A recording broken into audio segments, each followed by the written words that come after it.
او د ده چې کوم دی نو دې مرۍ کې غوټه ده اورې نو په هغې باندې ډېرې پیسې راځي نو دې ځای کې که نه وخاندي وژاړي بیا راښکاري ته وخانده خپل اختیار وخاندي نو د خو نه روزي سمه ډېره زیاته غټه ده د دوایي کار پې نه کېږي دوایي داسې بیماري ده چې اپرېشن وله مه کوئ علاج وله کوئ علاج واسطه موږ نه کېږي خپلو ټولو کتونکو ته سلامونه وایم او کتونکو موږ ډېره موده پس تاسو د وړاندې ویډیو کوو خلک ډېر زیات رابطې کوي خو ډېر خلک چسکې لګوي یا سې بېسه ټلیفونونه کوي او دومره بس تنګول کوي چې هغه غریب خلکو ته چې کوم دی نو امداد نه میلاویږي نو هغه خلک چې الله والا خلک دي وایي چې زه الله سره تجارت کوم نو دا ماشوم نه دی ګرانو کتونکو څونه روغ رمټ تاسو ته ښکاري که نه څونه روغ رمټ دی که نه خو ده ته دا 3 وروڼه چې کوم دی نو خفه دي او دا 4 واړه ماشومان یتیمان دي یتیمان دا مور ده ورسره او د ده چې کوم دی نو دې مرۍ کې غوټه ده اورې نو په هغې باندې ډېرې پیسې راځي نو دې ځای کې که نه وخاندي وژاړي بیا راښکاري ته وخانده خپل اختیار وخاندي نو د خو نه روزي سمه ډېره زیاته غټه ده ستاسو بچي دي 4 خاوند دې کله وفات شوی 3 کاله وشو 3 کاله شو نو ستا ګټه وټه څه ده پردي خدمتونه مې وکړه خو بس نورې نه شم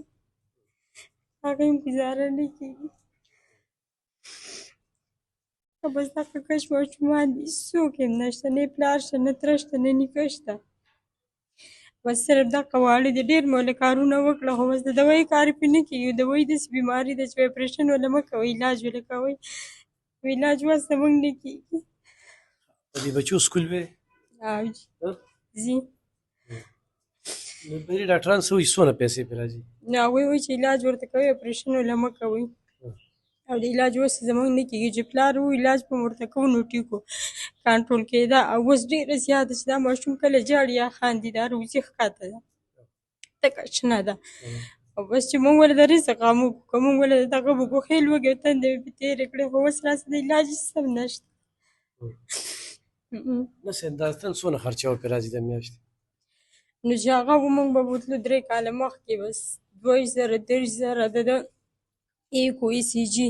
هر څه به یې ورله کولو بس خپله دوایي به یې ورکول ارزي ته به م بوتلو او دغه به یې ویل چې اپرېشن ولې مه کوئ بچې ته ولې ژاړې ستا څه نوم دی سفیان څه یم کې سبق وایې څلورم دا ژاړې ولې عادي ورور سکول ته چې ځې پیسې وړې 10 روپۍ مور درکوي په هغې څه حالې ځان له هغې څه حالې میوه راشه بچې دې خوا ته راشه ګرانو کتونکو ګوره دې سترګو کې دې اوښکو ته وګوره دې ماشوم مور ته وژاړي او خرور ته وژاړي لار چې نه وي نو ډېره ګرانه ده ولې بچې څه سویم کې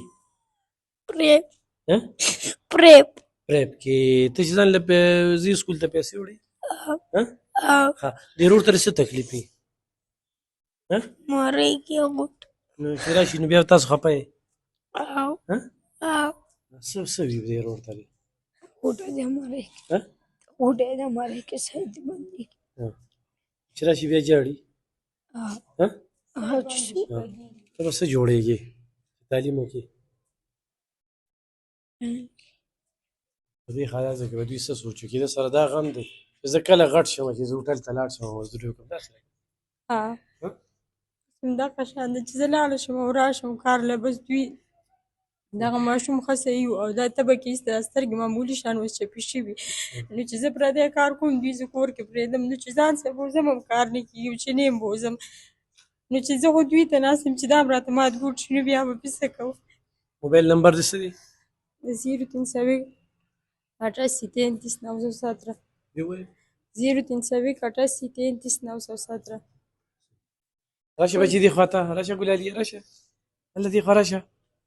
دا ګرانو کتونکو دا ګوره 4 ماشومان درته ښیم ښه اورې دا ستاسو د وړاندې دي ایخ په نیغه په دې خوراکۍ سره تاسو امداد کولی شئ خو زمونږ په ذریعه کوئ نو په دې باندې زمونږ اکاونټ نمبر دی پیجن وې اریچن یې که نه چې څوک یې غواړي را دي چې کور هم شته دی خو چې کور لرې کړو نو بیا به کوم خوا ځو ورچن کې د کوم ځای توتي شهید ها؟ توتي شهید توتي شهید پلار نشته تره نشته نیکه نشته یا هېڅوک یې نشته بس صرف زه یم دوی دي او کور هم کچه دی یوه کمره پکې راوغورځېده باقي هم پسې رالوېږي ډېر قرضونه مو وکړه 3 لکه مې د خرچو د دوی د دویانو را قرض کړې خو اوس پسې نور څوک قرض هم نه راکوي ګرانو کتونکو په دې بچو باندې د دې سهاره شي د دې په سر لاس کېږدی دې خوراکۍ سره امداد وکړې جس تعاون له څنګه کړی چې دا ماشوم د ده په دې مرۍ کې غوټه چې کومه ده نو غټه را دغه شي چې دې جاړي یا خاندي بس مې دغه کوه دی دی کې که نه نو ده ته ډېر دغه وي دا ګوره اورې بس پرېږده مه ستاسو نوم دی بس پرېږده دا ګورې دا ګورې دا ګورې ګرانو کتونکو وګورې وګورې دا غوټې بس دا اوس پرېږده دا پرېږده ستاسو نوم دی بچي محمد دوا به کې چې ستا علاج څوک وکړي دوا به ورته کې او ګرانو کتونکو ایخ په نیغه خدای دې بچ اولاد ډېر خوږ دی خدای دې چاته هم نه بیمارۍ دا مور والا په دې حالاتو کې خدمت کوي نه تره شته نه نیکه شته نه پلار شته یتیمان دي